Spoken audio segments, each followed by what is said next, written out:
Il me fait grand plaisir d'être avec vous aujourd'hui pour donner cette conférence. Merci beaucoup à chacun de vous pour votre participation et merci à la Première Église du Christ Scientiste à Paris pour la parrainer. Je vais certainement parler du COVID-19, mais avant, il y a plusieurs choses que je dois vous expliquer. Donc, s'il vous plaît, patientez, on va y arriver. C'est un thème très, très important. Même en dépit d'une pandémie, la vie est belle. Si nous pensons à une amitié joyeuse et durable, ou une merveilleuse journée en famille avec plusieurs générations autour de la même table, des paysages glorieux, un tableau qui capte la lumière fugace qui joue avec les eaux d'un lac scintillant, ou un poème qui, dans quelques mots seulement, communique une profonde inspiration. Mais la vie humaine n'est pas toujours quelque chose d'agréable. Je pense que je peux dire sans me tromper que nous connaissons tous la vie humaine et ses défis, ses frustrations, ses déceptions, ses conflits grands et petits, ses peurs et ses maladies, y compris ses maladies contagieuses. La science chrétienne propose des nouvelles idées sur la nature de Dieu, des nouvelles idées sur la nature de qui nous sommes en tant qu'expression de Dieu, en tant qu'enfant de Dieu.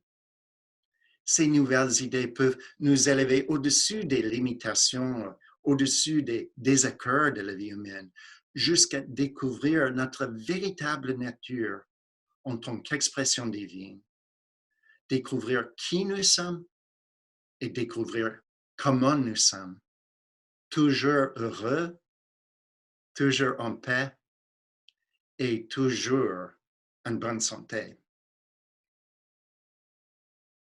Mary Baker Eddy, la découvreuse de la science chrétienne, connaissait la vie humaine très bien.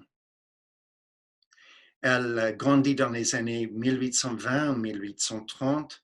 Elle était la Benjamin dans une famille de 6 enfants, dans une ferme dans l'État de New Hampshire, dans la région des États-Unis qui s'appelle la Nouvelle-Angleterre, où se trouve la ville de Boston. Quand elle était petite, elle aimait Dieu beaucoup et elle adorait sa famille. Puisqu'elle était souvent malade, elle ne pouvait pas fréquenter l'école avec régularité. Mais elle s'intéressait beaucoup à apprendre, elle s'intéressait beaucoup au monde qui l'entourait. Elle était très encouragée dans ses études, surtout par son frère Albert qui était un lettré. Elle était très encouragée, surtout par sa mère, à mettre en pratique les enseignements de Jésus. À l'âge de 22 ans, Mary Baker s'est mariée avec George Glover, un entrepreneur. Et ensemble, ils ont déménagé à toute une autre région des États-Unis, en Caroline du Nord.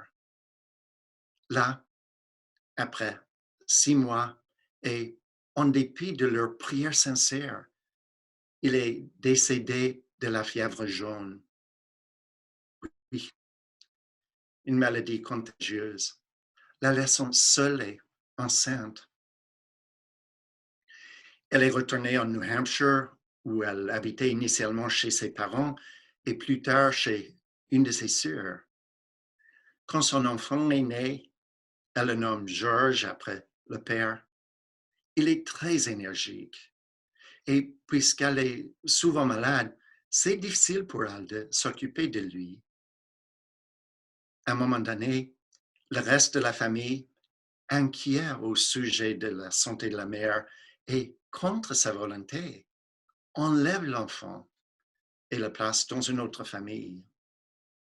Bien sûr, ça c'était difficile pour elle d'accepter. Et je crois que c'est une des raisons pour lesquelles elle voulait se remarier, pour former un cercle pour recevoir son enfant. Elle s'est mariée avec Daniel Patterson, un dentiste itinérant. Mais leur mariage n'est pas heureux. Lui, il ne gagne jamais assez d'argent pour qu'il puisse jouir de beaucoup de stabilité. Et envers la fin de leur mariage, il n'est plus fidèle à elle. Quoiqu'elle ait travaillé plus que 20 ans pour sauver le mariage, elle a terminé par divorcer. Et la famille avec laquelle le petit George habitait a déménagé à ce qui était considéré à l'époque the Far West, à l'État de Minnesota. Et là, l'enfant est informé que sa mère était décédée. Elle n'a rien entendu de lui pendant 5 ans. Elle ne l'a pas vu pendant presque 25 ans. Bien sûr, nous avons tous des défis dans la vie. Comment Mary Baker faisait-elle face aux siens?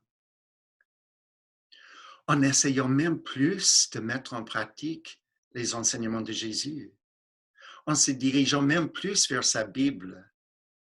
Elle savait que la Bible est pleine des promesses que Dieu est toujours ici pour chacun de nous à tout moment, pour nous aider dans des moments de difficulté. Mais comment démontrer cela pratiquement au beau milieu de la pauvreté, de la solitude et de la maladie? Pendant cette période, elle a recherché plusieurs façons d'améliorer sa santé. La médecine conventionnelle, l'homéopathie, un système de guérison qui était très populaire à l'époque, le traitement avec de l'eau, et ce que nous appellerions aujourd'hui l'hypnose. À un moment donné, elle a utilisé les services d'un guérisseur mental bien connu, Phineas Quimby. Et pendant une période, elle semblait aller mieux, mais seulement pendant une certaine période. Donc, à un moment donné, elle a utilisé les services d'un guérisseur mental bien connu, Phineas Quimby, et elle semblait aller mieux, mais seulement pendant une certaine période. Et à la fin, elle était déçue parce que la base de son système de guérison n'était pas le principe moral et spirituel qui constituait l'essence des enseignements et les œuvres de guérison de Jésus. En 1866, elle a éprouvé une percée. Elle était en train de marcher à une réunion de tempérance. C'était une sorte de réunion qui était assez commune à l'époque, organisée pour décourager les gens à consommer de l'alcool dans la société. Et c'était en février, dans la ville de Maine, Massachusetts, pas très loin de Boston. Et elle s'est glissée sur un trottoir verglacé et elle est devenue inconsciente. Elle a été transportée à une maison pas très loin de là. Et le médecin qui l'attendait a diagnostiqué de graves lésions internes et ne pensait pas qu'elle allait survivre. Mais elle s'est réveillée et elle a demandé sa Bible. Alors, dans un moment de grande inspiration, quand elle était en train de lire une des guérisons effectuées par Jésus, toutes ces années de recherche spirituelle pour des réponses, toutes ces années de recherche pour avoir une meilleure santé, ont culminé dans une guérison. Elle se portait bien, à la grande surprise de ses amis. Et quoiqu'elle ait expérimenté de petites rechutes dans les prochains mois, finalement, elle n'était pas seulement guérie des effets de la chute, mais après cet accident, elle jouissait toujours d'une meilleure santé qu'avant. Alors, qu'est-ce qu'elle a vu? Qu'au-delà de tout ce qui est physique et biologique, au-delà de tout ce qui est organique, était Dieu en tant que la vie et qu'elle était unie à cette seule vie. Dans cette unité avec la vie, elle avait tout ce dont elle avait besoin, y compris sa santé.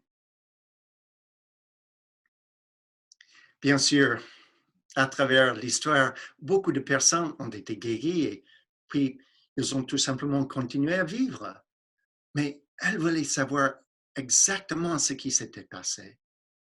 Pourquoi a-t-elle été guérie alors et pas plus tôt, pas plus tard? Et est-ce qu'il y avait une science? Est-ce que ces bons résultats pourraient être répétés dans des autres cas avec des autres personnes? Très naturellement, elle est retournée à sa Bible pour comprendre ce qui s'était passé. Et elle a commencé à prendre des notes très détaillées sur ce qu'elle lisait dans la Bible. Elle trouvait qu'avec cette compréhension de Dieu en tant que la vie, avec cette compréhension d'identité en tant qu'expression spirituelle de cette vie, elle pouvait guérir des autres personnes. Et un petit peu plus tard, elle pouvait enseigner aux autres comment guérir avec cette compréhension. Le fait que non seulement elle, mais aussi des autres personnes pouvaient pratiquer cette science de guérison confirmait pour elle qu'elle avait découvert la réalité spirituelle, la science de la guérison qui était à la base des œuvres de guérison de Jésus. Ces guérisons étaient des guérisons physiques importantes et parfois des maladies contagieuses telles que la malaria, la diphtérie et la tuberculose. Mais aussi, il y avait un élément moral très important. Souvent, la personne se sentait élevée spirituellement. Souvent, la personne devenait une meilleure personne, moins égoïste. En 1875, elle a organisé toutes ses notes dans un livre. Et voici le livre, Science et santé, avec la clé des Écritures. Dans ce livre, l'auteur explique comment prier pour être protégé contre un virus. Si on a contracté un virus, comment prier pour être guéri. Et même si en faisant votre devoir, vous vous êtes exposé, vous vous exposez à un virus, comment jouir de la protection. Mais avant de parler très spécifiquement de cela, je veux vous lire un passage qui est même plus fondamental. C'est un passage qui se trouve à la page 259 du livre. Voici le passage. La compréhension semblable à celle de Christ, de l'être scientifique et de la guérison divine, renferme un principe parfait, une idée parfaite, Dieu parfait et homme parfait, comme base de la pensée et de la démonstration. Elle ne voulait pas dire que les humains sont parfaits. Elle voulait dire qu'au-delà de tout ce qui est humain est la perfection de Dieu et que l'identité de chacun de nous, notre véritable identité éternelle, reflète la perfection de ce Dieu parfait. Un autre passage, celui-ci se trouve à la page 547. Chers lecteurs, vous pouvez prouver pour vous-même la science de la guérison et ainsi vous assurer si l'auteur vous a donné l'interprétation exacte de l'écriture. Une personne qui a fait cela précisément était Asa Gilbert Eddy. Et en 1877, ils se sont mariés. Et alors, Mary Baker est devenue Mary Baker Eddy. Parlons de démontrer cette science pour soi-même. Je vais vous raconter deux expériences personnelles. Une expérience dans le contexte du COVID-19, mais maintenant, je vais vous expliquer une expérience que j'ai eue il y a 15 années à peu près. j'ai commencé à éprouver des douleurs très aiguës au bas de l'abdomen. Et ces douleurs étaient vraiment des épisodes douloureux, des épisodes qui ont duré 2, 3 heures. Bien sûr, j'ai commencé à prier avec ces idées que ma vie est dure, que ma vie est parfaite, que la volonté de Dieu, c'est toujours que je sois libre, libre de crainte, libre de douleur. Ces douleurs me faisaient penser à une expérience d'un membre de la famille des années avant, quand le membre de la famille avait été hospitalisé et traité pour des calculs biliaires. Pendant cette période, j'étais en train de servir l'Église et plus tard, je vais vous expliquer un petit peu sur l'Église de la science chrétienne. Et j'ai dû apparaître en public 6 fois par semaine pour parler.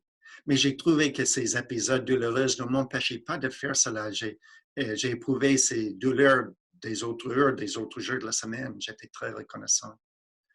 Aussi, pendant cette période, je recevais des visites des membres de la famille et ces membres de la famille auront été très inquiets s'ils savaient que j'éprouvais de telles douleurs. Mais ils n'ont jamais appris. Parce que si j'étais avec eux et j'ai commencé à éprouver ces douleurs, j'ai pu m'excuser, j'ai pu me retirer pour prier. Je disais que j'avais du travail à faire, ce qui était souvent le cas de toute manière. Aussi, pendant cette période, je recevais de l'aide de 2 praticiens de la science chrétienne, initialement d'un et puis plus tard d'un autre. Un praticien de la science chrétienne, c'est quelqu'un qui donne tout son temps à aider aux autres par biais de la prière. Ces praticiens priaient pour moi. Nous avons parlé des idées de la Bible et de sciences et santé. Ils m'ont beaucoup aidé. Ces épisodes ont arrêté après à peu près 2, 3 semaines, mais elles sont revenues à peu près 5 mois plus tard. Mais cette fois, j'étais vraiment prêt à en faire face avec autorité, avec conviction, avec la vérité de ma perfection en tant qu'expression de Dieu. Et ces épisodes ont totalement arrêté. Ça fait maintenant à peu près 15 années. Une telle guérison a comme base un sens plus élevé de l'identité. Une telle guérison a comme base un sens plus élevé de qui est Dieu. Alors, qui est Dieu? La science chrétienne enseigne qu'il ou qu'elle, au lieu d'être une chose parmi plusieurs choses dans l'univers, au lieu d'être une entité parmi plusieurs entités dans l'univers, qu'en réalité, Dieu est tout. Mais comment c'est possible que Dieu soit tout si nous vivons dans un monde composé de choses? Mary Baker Eddy a trouvé dans les Écritures un sens de Dieu en tant qu'amour infini, sans opposé, la seule substance de l'univers, la seule vie de l'univers, le seul entendement, la seule intelligence, et que cela constituait la base des enseignements de Jésus et les œuvres de guérison de Jésus. Bien sûr, on peut lire dans la première épître de Jean que Dieu est amour. Et aussi, dans l'Évangile selon Saint Luc, on peut lire ce qui est appelé parfois la perle des paraboles, la parabole de l'enfant prodigue ou du fils prodigue. Dans cette parabole racontée par Jésus, un père plein de miséricorde, plein de compassion, accepte de retour son fils cadet qu'il avait traité d'une manière très irrespectueuse et qui avait dilapidé son héritage. Quand le fils se rend compte qu'il n'a il n'a ni argent ni quoi à manger. Il décide de rentrer chez son père. Mais il doute qu'il soit accepté en tant que fils. Il espère peut-être que le père va l'accepter en tant que serviteur. De cette manière, il va avoir au moins quelque chose à manger. Mais quand le père le voit en train de retourner, il court pour le rencontrer, il l'embrasse et il veut célébrer parce que, dit-il, mon fils qui était mort est revenu à la vie. Il était perdu et il a été retrouvé. Avec cette parabole, Jésus indiquait la nature de Dieu en tant qu'amour inconditionnel pour chacun de nous, amour infini.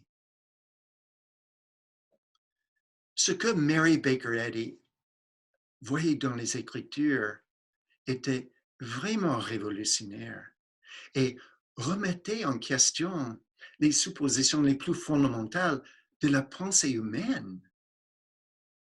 Elle ne voyait pas qu'il y a des difficultés, il y a des conflits, il y a des maladies, y compris des maladies contagieuses, et en plus, il y a l'amour infini. Elle voyait que l'amour est tellement infini qu'il existe à la place d'une création matérielle imparfaite. Autrement dit, il n'y a pas un contexte humain dans lequel la souffrance est normale, naturelle et inévitable pour chacun de nous. Et puis en plus, il y a l'amour infini. Elle voyait que l'amour est tellement infini qu'il exclut l'existence de quoi que ce soit en plus de cet amour et son expression. Bien sûr, avec cette idée de Dieu en tant qu'amour infini, la seule substance, la seule vie de l'univers, il nous faut repenser la nature de l'identité. Normalement, les gens pensent que nous sommes des êtres physiques en train d'évoluer physiquement dans un univers qui lui-même est physique et en train d'évoluer. Mais tout d'abord, on peut dire que nous rayonnons en réalité comme des expressions de cet amour infini, que chacun de nous est l'expression parfaite de cet amour. Puisque ça c'est le cas, l'identité n'est pas sujette à être diminuée. L'identité ne peut pas être opprimée, ne peut pas être diminuée, souillée. L'identité existe sans contamination parce que l'identité, c'est l'expression de ce seul amour infini. L'identité est parfaite et sainte de par sa nature même. Voici une analogie. Imaginons-nous un édifice avec 3 étages, le rez-de-chaussée, le premier étage et le deuxième étage. Le rez-de-chaussée peut correspondre à un sens d'identité comme étant exclusivement physique. La personne est née, il est formé par les gènes de ses parents, il est formé par ses premières expériences d'enfance et par ses autres expériences dans la vie. Il est composé d'atomes et de chimie. La personne vit un certain nombre d'années et puis on peut espérer qu'il aime un peu, mais finalement, la personne cesse d'exister. Ça, c'est le rez-de-chaussée. Le premier étage peut correspondre à un sens d'identité comme étant essentiellement physique, donc la personne vit matériellement, mais aussi il y a un esprit dans le corps, d'une certaine manière intégré dans le corps.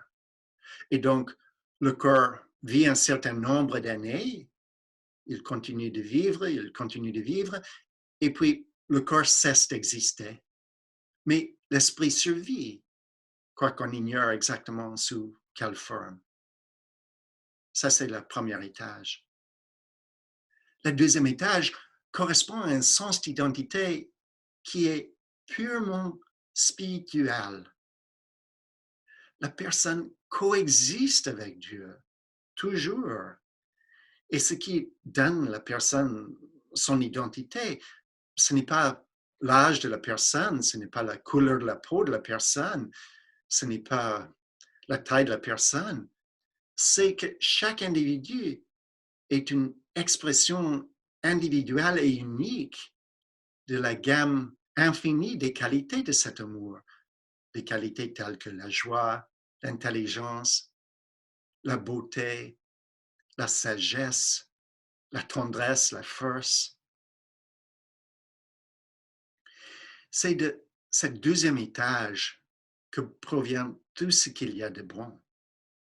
C'est parce que nous sommes spirituels que nous pouvons manifester les qualités pour être des bons amis, par exemple, comme l'intégrité, l'honnêteté, par exemple, la constance. C'est puisque nous sommes spirituels qu'on peut manifester toutes les qualités pour être un bon parent, par exemple. Toutes les qualités nécessaires pour être fidèle à nos parents, par exemple. C'est puisque nous sommes spirituels qu'on peut manifester notre bien-être et notre santé, qui forment une partie intégrante de notre véritable identité. Si nous sommes purement spirituels, comment expliquer ces deux autres étages, le rez-de-chaussée et le premier étage? Tout d'abord, on peut dire qu'ils sont que des concepts humains qui, vus d'un point de vue absolu, n'ont pas de réalité. Ces concepts ne sont ni créés par cet amour infini, ni connus par cet amour infini. Et en réalité, ces concepts n'ont pas de substance.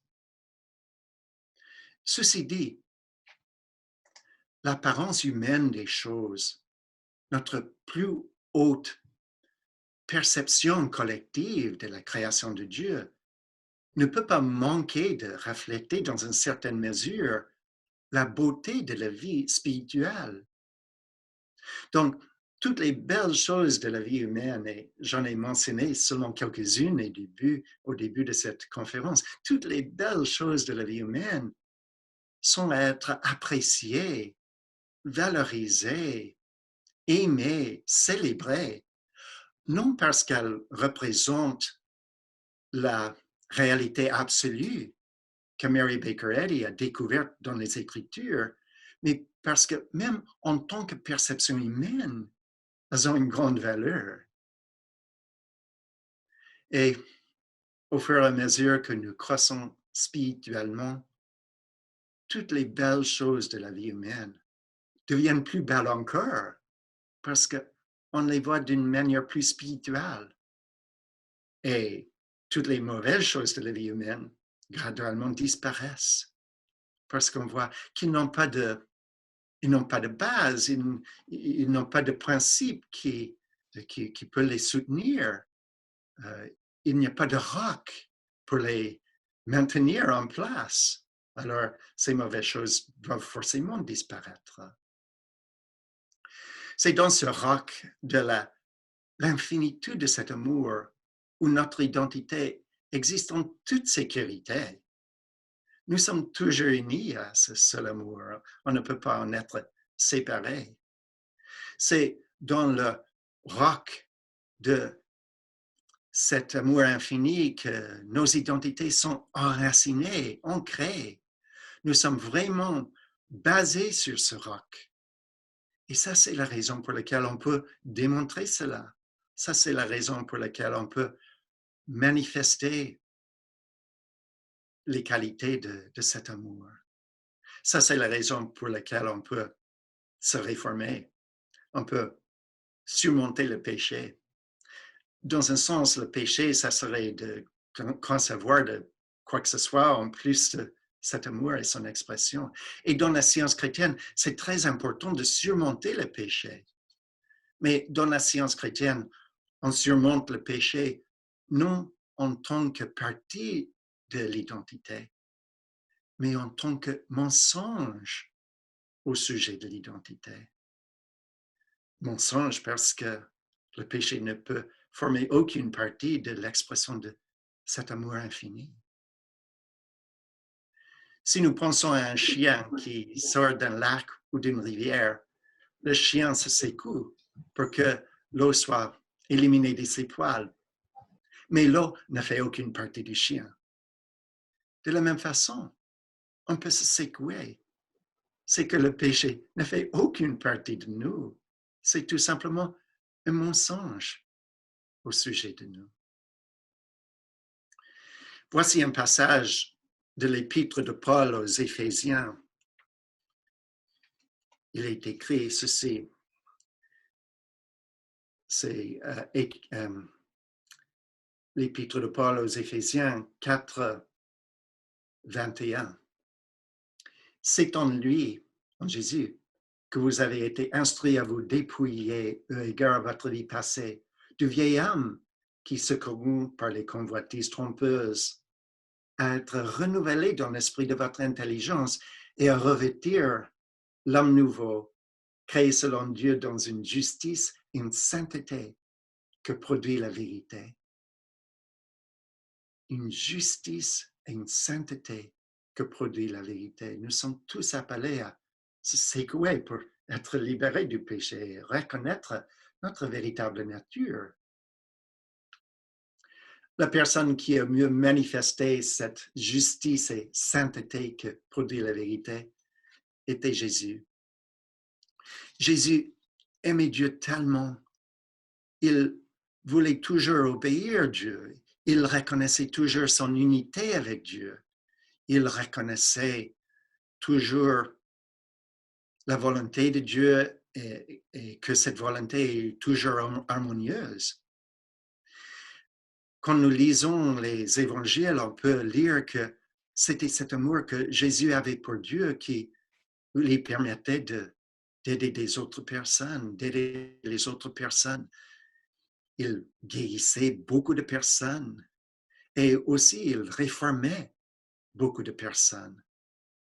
C'est qu'il voyait l'identité à la lumière de l'infinitude de l'amour divin.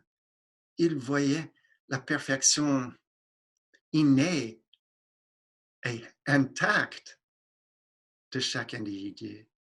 C'était cette façon de voir qui lui donnait la capacité de toucher le lépreux. Il n'en avait pas peur pour le guérir. C'était cette perception des choses qui lui a donné la capacité d'apporter non seulement la guérison, mais aussi la réforme. Jésus a manifesté parfaitement bien le Christ, la véritable idée de Dieu en tant qu'amour infini. Mais le Christ, la véritable idée de Dieu en tant qu'amour infini, existait avant Jésus. Et Jésus a manifesté parfaitement bien le Christ, mais le Christ existe ici avec chacun de nous, à tout moment. C'est le Christ qui nous pousse à se réformer, à être de meilleures personnes. C'est le Christ qui nous éveille à notre perfection que nous avons puisque nous sommes les enfants de Dieu. C'est le Christ qui nous guérit. Ça, c'était l'expérience d'une amie. L'année était 1984. Mon amie était à l'hôpital. Elle venait de subir une opération et les médecins ont dit après l'opération que malheureusement, elle avait plusieurs tumeurs au niveau de l'abdomen. Ces médecins ne savaient pas exactement quoi recommander en termes de traitement. Ils pensaient peut-être une autre opération exploratoire et après cela, peut-être une chimiothérapie, mais ils n'avaient pas beaucoup d'espoir qu'elle survive. Mais Donc, mon amie était à l'hôpital, mais elle ne recevait aucun traitement médical. Ce qu'elle faisait, elle lisait la Bible et elle étudiait sciences et santé. Aussi, elle recevait de l'aide d'un praticien de la science chrétienne. Ensemble, ils priaient pour voir que sa perfection était toujours intacte, qu'il n'y avait rien qui pourrait miner sa santé, qui pourrait prendre et qui pourrait le priver de cette perfection. Et elle ne pourrait pas être privée de cette perfection. Son mari, qui était extrêmement gentil, voulait vraiment qu'elle subisse cette opération. Alors, elle a décidé de la faire. Mais cette fois, les médecins n'ont rien trouvé. Ils n'ont trouvé ni une tumeur. Et ses paroles, elle, après, étaient que elle était, she was as clean as a baby. Elle était aussi propre qu'un bébé, il disait. Cette guérison s'est produite en 84. Mon amie est très active dans son église. Elle est très active dans sa famille. Elle a un beau cercle d'amis. Vous pouvez vous imaginer sa gratitude. Penser de cette façon exige parfois beaucoup de discipline intérieure. Peut-être que vous avez un voisin qui se fâche contre vous et vous n'avez aucune idée pourquoi. Cela exige une certaine discipline pour ne pas réagir, mais de tourner vers Dieu pour savoir comment prier et comment réconcilier avec le voisin. Ou peut-être qu'il y a un membre de la famille qui, depuis des décennies, a un comportement qui fasse que c'est très difficile pour le reste de la famille. Cela exige beaucoup de discipline intérieure pour continuer à voir la perfection de la personne à la lumière de la perfection de Dieu, pour l'encourager à se réformer et arrêter ce comportement tellement problématique. Mais je peux vous dire que ça vaut vraiment le coup de penser de cette façon. J'ai vu que cette façon de penser a apporté de guérison au quartier, beaucoup de familles. J'ai vu cela tellement de fois. Je crois que cela exige aussi une certaine discipline intérieure de maintenir la perfection de Dieu et la perfection de chacun de nous face à une pandémie. On peut même poser la question, est-ce que c'est responsable de penser de cette façon? Oui, c'est responsable. C'est que penser de cette façon ne nous empêche pas, ne, ne travaille pas contre un appui total des autorités et un appui total de nos concitoyens. Tout le contraire, penser de cette façon nous aide à mieux appuyer la collectivité. C'est que la science chrétienne ne se pratique pas en isolement. Je vous disais que la science chrétienne enseigne une appréciation de tout ce qu'il y a de bon dans l'humain. Cela inclut certainement une infirmière qui passe de longues heures à l'hôpital en train de soigner des patients. Cela inclut certainement le politicien qui est capable de transmettre, de communiquer de l'information nécessaire au public, mais sans alarmer la population. Et tout le contraire, d'une façon qui encourage la population. Ça, c'est quelque chose à apprécier. Des citoyens qui obéissent des consignes publiques, ça, c'est quelque chose à apprécier. Dans ma vie, j'ai déjà éprouvé, dans une certaine mesure, la protection grâce à cette façon de penser. J'ai déjà voyagé, oui, dans une trentaine de pays, 34 si je ne m'abuse, souvent dans des pays où des conditions sanitaires ne sont pas bonnes. Et par exemple, j'ai souvent été au Brésil où la fièvre de la dengue est toujours un problème. Je crois que j'ai donné une dizaine de conférences dans une dizaine de villes là. J'ai été, par exemple, à Beira, en Mozambique, pendant une époque où la malaria était très répandue là. J'ai déjà voyagé à une vingtaine de pays en Afrique. Quand je fais ces voyages, ce n'est pas avec les yeux fermés, c'est avec les yeux ouverts à l'infinitude de Dieu. C'est avec le cœur ouvert. Je suis là pour bénir, je suis là pour communiquer le bien. Et ce que j'ai éprouvé, au moins dans une certaine mesure, c'est qu'il y a une protection dans cette façon de penser. Quand votre pensée est pleine d'amour, il n'y a pas d'espace pour la crainte. Il n'y a même pas d'espace pour un virus dans un sens. Donc, c'est possible de connaître une certaine immunité grâce à l'application de ces idées. J'ai dû mettre en pratique ces idées quand je faisais une tournée en Afrique il y a un mois à peu près. J'étais en train de faire une tournée en Afrique du Sud, au Nigeria et au Ghana. Et après avoir donné la dernière conférence en Nigeria, je sentais la gorge commencer à me faire mal. J'ai commencé à prier tout de suite, c'était un dimanche, et j'ai demandé à mon ami qu'il prie pour moi. Et puis, plus tard, ce soir, encore c'était dimanche, j'ai reçu une communication de membres de la famille en me disant que le gouvernement canadien voulait que tous les Canadiens reviennent au pays aussi vite que possible parce qu'il y avait une inquiétude que les compagnies aériennes allaient cesser de fonctionner. Alors, lundi matin, j'ai pris la décision d'interrompre la tournée et de toute manière, au Ghana, ils ont annulé des rassemblements quelques jours plus tard. Donc, j'ai interrompu la tournée. J'ai décidé de faire mon possible, de rentrer aussi vite que possible. La gorge me faisait toujours mal. Alors, j'ai demandé à mon ami qu'il continue de prier pour moi. C'était un moment où les circonstances humaines n'étaient pas très certaines pour moi. Un petit peu comme peut-être la situation pour des milliers de personnes actuellement dans le monde. Je ne savais pas ce qui allait se passer humainement. Je voulais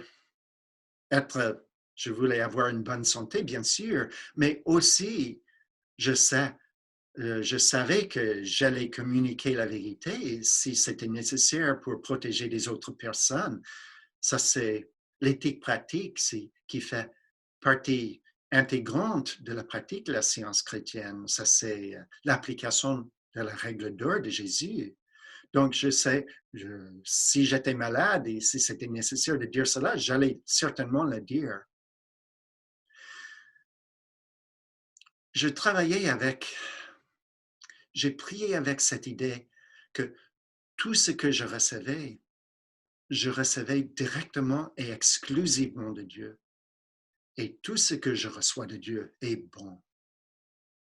J'ai prié avec cette idée. Également, j'ai prié avec l'idée que j'étais déjà chez moi. Encore, les choses ne semblaient pas très claires. Est-ce que j'allais être obligé de rester dans une chambre d'hôtel à Lagos, en Nigeria, pendant des semaines et des mois? Mais j'ai prié avec l'idée que j'étais déjà chez moi. Parce que chez moi, ce n'est pas une collection d'objets matériels ou des circonstances familières. Chez moi était la conscience de l'amour infini. J'étais déjà chez moi, certainement. J'ai prié avec ces idées. Puis, c'était lundi, j'ai commencé à explorer les possibilités de trouver peut-être un voyage. J'en ai trouvé un. Selon cet itinéraire, j'allais passer par 5 aéroports en voyageant mardi et mercredi. J'ai acheté le billet. J'ai passé le reste de la journée en train de prier pour moi-même et pour le monde entier qui avait grandement besoin de nos prières. Mardi matin, très tôt, je me sentais totalement bien. J'ai remercié mon ami. J'ai quitté l'hôtel vers 9 heures ce matin. J'ai passé par l'aéroport à Accra, au Ghana, où j'ai dû passer par un scanner pour détecter si j'avais une température. Je n'en avais pas, absolument pas de problème. À tout moment pendant le voyage, si j'ai dû répondre à la question si j'avais tel ou tel symptôme. Avec toute honnêteté, j'ai pu répondre que non. Quand je suis rentré très tard mercredi soir, c'était avec beaucoup, beaucoup de gratitude. Et je suis resté en isolement en réalité 3 semaines avant de sortir pour acheter, pour aller acheter de nourriture. Et selon les consignes du gouvernement, j'ai fait cela. Donc, j'étais très, très reconnaissant, je peux vous dire. Parfois, penser de cette façon peut changer la nature même de la personne, peut changer le caractère de la personne, le caractère humain de la personne. Ça, c'était l'expérience d'un ami. Cet ami a appris de la science chrétienne quand il était adolescent. Et il venait d'une famille qui était une famille de bas revenus et il n'avait pas beaucoup de sous. En plus, il ne connaissait que très peu son père. Son père n'était vraiment pas présent dans sa vie. Et une des activités préférées de mon ami était sortir pour boire avec ses amis. Et puis, il a connu un membre de l'Église à Science chrétienne. Et il aimait beaucoup ce monsieur. Ce monsieur était tranquille, humble, une personne d'intégrité. Il avait certainement beaucoup de confiance en Dieu. Et puis, ce monsieur l'a invité à son église. Et puisque dans des églises, la science chrétienne, il y a de l'école de dimanche pour des jeunes jusqu'à l'âge de 20 ans, en effet, c'était une invitation d'aller à l'école de dimanche. Mon ami a accepté l'invitation. Et ce qu'il a entendu l'a touché profondément parce qu'il a entendu pour la première fois dans sa vie qu'il avait un Père, Mère, Dieu parfait, l'amour infini, et que lui, il était le fils spirituel de ce seul Père, Mère, Dieu parfait. Il aimait cette idée tellement, tellement qu'il a commencé à assister régulièrement, à fréquenter tous les dimanches cette école de dimanche. Et les idées qu'il entendait commençaient à le transformer. Il y avait plusieurs choses qu'il a changé dans son comportement. Une de ces choses était qu'il aimait ses amis beaucoup, mais il a décidé qu'il ne voulait plus boire. Il n'y avait pas de nécessité à faire cela. Donc, il a arrêté de boire. Et puis, un chemin s'est ouvert pour lui pour qu'il puisse aller à l'université. Ça, c'était surprenant parce qu'il venait d'une famille de peu de ressources. Et en plus, c'était aux États-Unis où l'université coûte très cher. Il a demandé une place, il a été accepté. Il était très reconnaissant. À l'université, il a travaillé très fort sur ses études. Mais je crois qu'il a travaillé même plus fort sur lui-même. Il voulait aimer Dieu tellement. Il voulait exprimer tellement cet amour infini envers les autres étudiants, envers les professeurs, envers tout le monde. Maintenant, peut-être 10 ans plus tard, mon ami s'est diplômé, il a un emploi qu'il adore, il est très actif au sein de la société, au sein de sa communauté. Il est marié, ils ont un enfant. Ce qui m'impressionne avec ce cas, ce n'est pas tellement que oui, il s'est diplômé de l'université, oui, il a un bon emploi, mais c'est qu'il jouit d'une orientation morale et spirituelle que absolument il n'en avait pas avant. Sa vie a été tellement enrichie par cette idée de l'amour infini, son seul père, sa seule mère, et maintenant, par sa façon de vivre, par sa compréhension de cette réalité, il enrichit les vies des autres personnes. Je ne peux pas penser à mon ami sans penser aux 10 commandements. Il se trouve dans le livre d'Exode, dans la Bible. Les 10 commandements, c'était Dieu qui les a donnés à Moïse. Les 10 commandements étaient très importants pour Jésus. Il se réfère très souvent à ces 10 commandements et les 10 commandements ont été très importants dans l'évolution de l'humanité. Le premier commandement, tu n'auras pas d'autre Dieu devant ma face. Tu n'auras pas d'autre Dieu devant ma face. Cela veut dire de seulement reconnaître cet amour infini et de ne pas reconnaître quoi que ce soit en plus de cet amour et son expression. Tu ne feras point d'image taillée. Normalement, les gens pensent qu'une image taillée, c'est une image sculptée que les personnes vont peut-être adorer. Mais parfois, une image taillée peut être une image tout à fait mentale. Par exemple, une mauvaise estime de soi, une mauvaise image de soi, c'est une image taillée qu'il ne faut pas adorer. Ou même un virus peut être une image taillée, une image mentale. Le prochain, tu ne prendras point le nom de l'Éternel, ton Dieu, en vain. Cela veut dire certainement de parler poliment, de ne pas jurer, mais je pense aussi qu'il veut dire de ne pas prendre la nature de Dieu en vain, mais de reconnaître la présence et le pouvoir de cet amour divin à tout moment. Le prochain, souviens-toi du jour du repos pour le sanctifier. J'aime beaucoup aller à l'église, j'aime cela beaucoup, et c'est très important.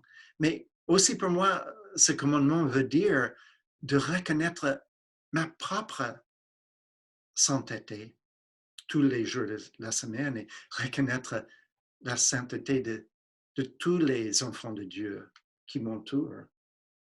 Le prochain, honore ton père et ta mère. Cela a du bon sens de reconnaître toutes les belles qualités chez un parent, de la même façon qu'on reconnaît toutes les belles qualités chez tout le monde qui nous entoure. Le prochain, tu ne tueras point, évidemment très important, littéralement, mais parfois les gens tuent la joie de l'autre personne en entretenant une image limitée de l'autre personne, par exemple, en imposant des limitations sur la personne, ce que l'autre personne peut faire. Ça, c'est une façon de tuer dans un sens. Tu ne commettras point d'adultère. Cela veut dire certainement d'être fidèle dans ton mariage. Cela veut dire avoir toujours des pensées pures et des pensées toujours qui viennent de Dieu, n'est-ce pas? Mais je pense aussi que pour moi, cela veut dire d'être une personne fiable aussi. Quand tu dis que tu vas faire quelque chose, tu le fais, par exemple. Le prochain, tu ne déroberas point. Au fur et à mesure que nos yeux sont ouverts au fait que nous sommes les reflets de Dieu, il n'y a pas besoin de voler quoi que ce soit. Nous avons tout le bien parce que nous sommes les enfants de Dieu. Tu ne porteras point de faux témoignages contre ton prochain. Cela veut dire de ne pas proférer des mensonges, mais de dire la vérité toujours. Dans la science chrétienne, la vérité est un synonyme de Dieu. Donc, c'est très important de dire toujours la vérité, très important d'être une personne intègre. Le prochain commandement, le dernier, tu ne convoiteras point. Cela veut dire de ne pas désirer ce que l'autre personne en pensant que moi, je ne l'ai pas. Mais encore, au fur et à mesure que nous reconnaissons que nous avons tout le bien à cause de l'infinité de Dieu, nous reconnaissons que il n'y a pas besoin de convoiter. Une des raisons pour lesquelles les 10 commandements ont été tellement importants dans l'évolution de l'humanité, ce n'est pas qu'ils sont tout simplement une liste des choses qu'on doit faire, une liste des choses qu'on ne doit pas faire, mais je crois que les 10 commandements nous définissent l'identité. C'est que, par exemple, la fille de Dieu n'entretient jamais un sens limité de soi-même, mais Elle est persuadée qu'elle peut tout faire pour la gloire de Dieu. Ou le Fils de Dieu ne veut pas voler parce que, encore, elle reconnaît qu'il a tout bien. Le petit garçon de 5 ans, je suis persuadé, veut dire la vérité parce que c'est normal, c'est sa nature. Donc, tout cela décrit, tous les 10 commandements décrivent notre nature. Donc, les 10 commandements ne nous jugent pas, les 10 commandements ne nous condamnent pas, mais tout le contraire. Dans un sens, ils nous appuient dans notre démonstration de notre véritable identité. Parlons d'avoir tout ce dont on a besoin à tout moment. Voici l'expérience d'une amie. Cette amie a accepté un emploi, mais quelques 2-3 années plus tard, l'institution a changé. Il y avait une restructuration et son emploi n'existait pas. Alors, il était sans emploi, mais il avait bien une hypothèque, une épouse, des enfants. Il a commencé à prier. Mais il n'a pas commencé avec un manque. Il n'a pas commencé avec ce qu'il n'avait pas. Il a commencé avec ce qu'il comprenait de la nature de Dieu. C'est de cette façon que nous prions dans la science chrétienne. Il a commencé avec une compréhension de Dieu. Il pensait à combien Dieu l'aimait. Il pensait à comment Dieu était toujours là pour lui, en train de l'aimer dans toutes ses démarches. Il pensait à combien Dieu aimait son épouse et chacun de ses précieux enfants. Et puis, il avait l'idée que ça serait impossible que cet amour divin ne réponde pas à leurs besoins, parce que cet amour est tellement infini, tellement constant. Donc, il est arrivé à avoir une grande paix. Un petit peu plus tard, quelqu'un s'est mis en contact avec lui pour lui offrir un emploi. Cet emploi allait exiger beaucoup de lui, mais il avait beaucoup de confiance qu'il pourrait le faire avec l'aide de Dieu, avec l'aide de l'amour divin. Il a accepté l'emploi. Ça fait maintenant à peu près 6 ans. Il a été tellement béni, lui et sa famille ont été tellement bénis par cet emploi et l'organisation du travail aussi a été tellement bénie. Tout cela confirmait pour elle, tout cela confirmait pour lui que vraiment Dieu est ici pour nous, l'amour divin est ici pour nous, chacun de nous à tout moment. Est-ce que la science chrétienne guérit toujours? Bonne question. Mary Baker Eddy l'a découverte en 1866. Depuis alors, les personnes qui pratiquent cette science ont dû faire face à pratiquement les mêmes maladies que le reste de l'humanité. Parfois, ils ont été guéris immédiatement, parfois non. Mais en général, le bilan de la guérison par la science chrétienne est très fort. Mary Baker Eddy a fondé l'Église de la science chrétienne et elle a servi comme pasteur et plus tard comme pasteur émérite. Elle a également fondé des revues de la science chrétienne. L'hebdomadaire Les Héros de la science chrétienne, un autre hebdomadaire, The Christian Science Journal, et aussi The Christian Science Sentinel, qui est plutôt The Christian Science Journal est mensuel, The Christian Science, Les Héros de la science chrétienne est mensuel, et The Christian Science Sentinel est l'hebdomadaire. Donc, chaque numéro de toutes ces revues, depuis bien plus qu'un siècle, sont publiés des témoignages vérifiés, témoignages de guérison vérifiés. Maintenant, comme je disais, ça fait plus que 100 ans, des guérisons des cancers, du sida, de la cécité, guérison de problèmes mentaux tels que Alzheimer's ou de la toxicomanie, guérison aussi jusqu'à des os fracturés. Dans tous ces cas, c'est l'application de la science chrétienne qui a effectué ces guérisons. Et On peut estimer qu'il y a quelques 65 000 guérisons qui ont été publiées. Quand vous lisez ces guérisons, c'est un petit peu comme lire les évangiles ou le livre des actes dans la Bible qui sont pleins des guérisons effectuées par Jésus.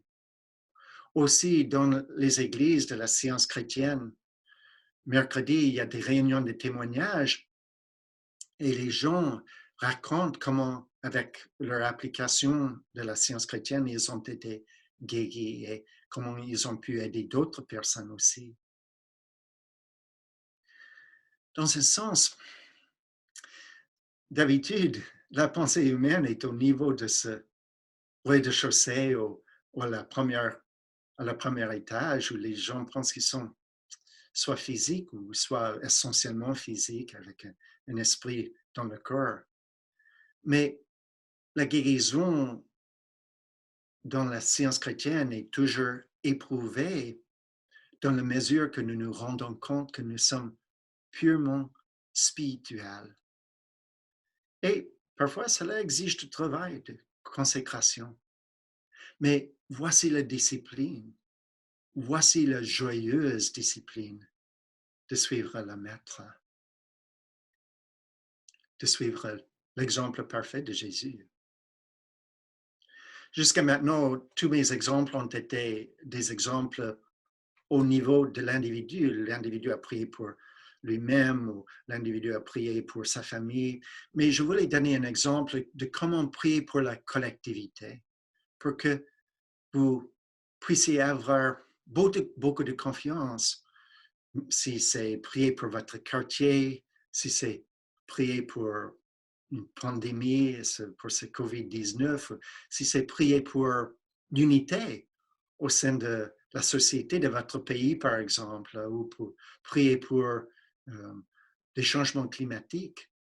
Comment prier pour la collectivité? Voici l'expérience de notre ami. Cet ami était dans un pays en train de se développer et il a accepté un emploi comme le directeur financier d'une grande institution gouvernementale, une institution gouvernementale qui employait à peu près 1400 personnes. Après seulement 3 mois, il s'est rendu compte que le vol était une pratique très commune, le vol. Euh, les employés commettaient les vols. Et donc, il y avait beaucoup de corruption. Ce vol prenait plusieurs formes. Les gens manipulaient le système informatique avec la complicité des caissiers pour voler de l'argent, ou aussi, parfois, il y avait l'émission de faux reçus. Il y avait aussi, tout simplement, les gens volaient du matériel. Mon ami voulait que l'institution serve bien à ses clients. Il voulait que l'institution soit transparente et que les normes de la comptabilité, les normes internationales de la comptabilité soient respectées. Il a commencé à travailler pour effectuer un changement. Il a prié pour voir tous les employés comme parfaits, créés à l'image et à la ressemblance de Dieu. Il a prié pour savoir et pour voir que tout employé était l'expression de l'honnêteté et d'intégrité. Aussi, il a pris plusieurs pas humains. Il a modernisé le système de comptabilité. Il a également commencé un système de vérification interne. Il a établi un système de vérification interne. Il a amélioré le système d'inventaire et aussi il a commencé à élever les salaires. Mais surtout, il a prié. Malheureusement, les employés ont beaucoup résisté. Il semblait qu'ils ne voulaient pas voir ces changements effectués. Mais mon ami n'était pas découragé. Cette résistance a pris plusieurs formes. D'abord, un groupe d'employés a rédigé un faux rapport au sujet de mon ami et ils ont envoyé ce rapport à son supérieur et au ministre des Finances de son pays. Toutes les allégations ont été considérées, mais il n'y avait aucune vérité dans ces allégations. Après cela, Et mon ami a continué de prier. Après cela, un collègue de mon ami a dit qu'il avait entendu une conversation entre deux autres employés. Et ces deux autres employés disaient que vraiment la seule façon d'empêcher ces réformes, la seule façon serait de pratiquer la sorcellerie et d'éliminer mon ami en utilisant la sorcellerie. Je peux vous dire que dans plusieurs cultures dans le monde, la sorcellerie, c'est une manière d'essayer de manipuler l'autre personne. Mais je ne sais pas en France, mais au Canada, nous avons des autres façons d'essayer de manipuler les gens. Par exemple, ça peut être parfois la politique du bureau peut être brutale ou par les campagnes de désinformation. Donc, chaque culture a ses propres façons d'essayer de contrôler l'autre personne. Dans cette culture, c'était de la sorcellerie. Mais mon ami n'a pas été impressionné. Il a continué de prier. Puis, un petit peu plus tard, un samedi, il était seul au bureau en train de travailler. Et il a commencé à éprouver une douleur très aiguë et une partie de son corps semblait être paralysée. Mais il a reconnu immédiatement que c'était la résistance impersonnelle. Spécifiquement, il a prié avec ce passage de Science et Santé. De la page 192. Votre influence pour le bien dépend du poids que vous mettez du bon côté de la balance. Le bien que vous faites et qui s'exprime en vous vous donne le seul pouvoir que l'on puisse obtenir. Il savait que sa motivation était de bénir, que ces réformes allaient bénir tous les employés, tous les clients, tout le monde. Il a continué de prier et il a été libéré de ses douleurs et de cette paralysie. Maintenant, l'administration lui avait assigné 2 hommes de sécurité qui étaient là pour le protéger. Mon ami n'était pas impressionné, il a continué de prier. Et puis, une chose merveilleuse s'est passée. Ses collègues au même niveau de lui dans l'administration ont commencé à vraiment appuyer ces réformes. Et un petit peu plus tard, tous les employés faisaient la même chose. Mon ami savait que c'était le cas parce qu'il a pu le voir dans les livres comptables. C'était une grande victoire pour cette institution dans un pays où souvent la corruption est un problème. C'était vraiment une grande victoire. Et pour mon ami aussi, bien sûr. Je vous raconte cette expérience pour que vous puissiez avoir beaucoup de confiance dans vos prières, pour vos quartiers, pour vos familles. Mon ami ne disait jamais, je suis une seule personne et il y a 1400 autres personnes.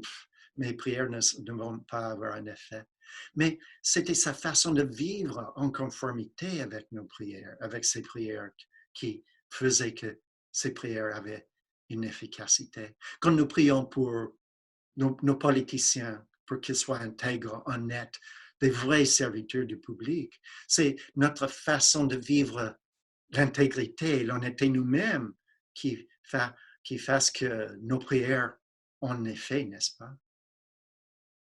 Je voulais vous lire un autre et dernier passage de ce livre Science et Santé. C'est un passage qui est lu envers la fin de tous les cultes dimanche dans les églises de la science chrétienne. C'est la dernière chose qui est lue à la fin de la session de l'école dimanche. Et le passage est constitué de plusieurs phrases qui aboutissent à un énoncé très fort sur l'identité. Et l'écrivain utilise le mot âme ici pour indiquer l'âme et la femme dans leur véritable identité en tant qu'enfant de Dieu. Voici le passage de la page 468. Il n'y a ni vie, ni vérité, ni intelligence dans la substance, ni intelligence, ni substance dans la matière. Tout est entendement infini et sa manifestation infinie, car Dieu est tout en tout. L'esprit est la vérité immortelle, la matière est l'erreur mortelle. L'esprit est le réel et l'éternel, la matière est l'irréel et le temporel. L'esprit est Dieu, et l'âme est son image et sa ressemblance. Donc, l'homme n'est pas matériel, il est spirituel. Pour résumer, je vous ai donné de l'information au sujet de Mary Baker Eddy, la découvreuse de la science chrétienne, comment elle a trouvé dans les Écritures un sens d'amour, un sens de Dieu en tant qu'amour infini, sans opposer la seule vie, la seule intelligence, le seul entendement de l'univers. Elle a trouvé également un sens de chacun de nous en tant qu'expression spirituelle de cette seule vie, toujours unie à cet amour. Elle a trouvé que cette réalité absolue, ne tourne jamais le dos sur l'humain, mais cette réalité absolue vient à chacun de nous, là où nous sommes humainement, pour nous consoler, pour nous encourager, pour nous réformer, pour nous guérir, pour nous racheter, pour racheter toute l'humanité. Je vous disais qu'on doit avoir beaucoup de confiance quand nous prions, soit pour COVID-19, soit pour nos familles, pour nos aînés, pour tout le monde, on doit avoir beaucoup de confiance. Parce que la base de nos prières, c'est cet amour infini qui remplit tout l'espace.